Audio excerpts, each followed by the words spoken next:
ito ay isang daredevil performer. Gumagawa sila ng hindi pangkaraniwang gawain tulad nito. Ang taong ito ay si Wu Yongning, 26 anyos, kung saan nagpe-perform siya ng mga stands sa mga rooftop. Ginagawa niya ito na walang man lang suot na safety equipment. Bago siya namatay, nakapag-post pa siya ng 300 plus na video. Sumikat at dumami ang nakasubaybay sa kanya. Madaming bumilib sa ginagawa niya. Sa pagsikat niya, madaming tao ang gusto mag-request na gawin niya ang mahihirap at nakakatakot na stands tulad ng mag-pull-ups sa gilid ng building.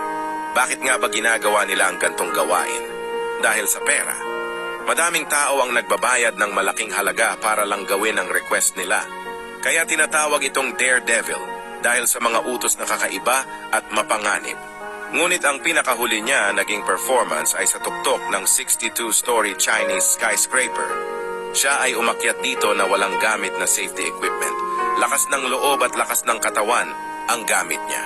Sa pag-akyat niya sa 62-story building, hindi niya inaasahan na ito na pala ang huli. Pag-akyat niya at pagpe-perform sa mga rooftop, makikita mo dito ang huling pagpe-perform niya.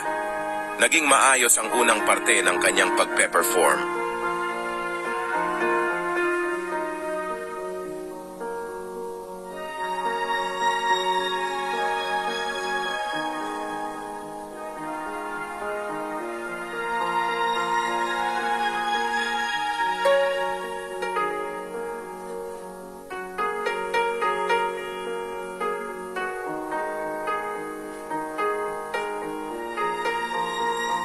Kung makikita mo, mukhang walang naging problema sa kanyang pagpupull-ups.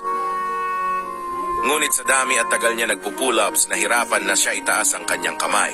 Dahilan kung bakit siya nakabitaw. Kung ikaw ang tatanungin, kaya mo ba gawin to para sa pera?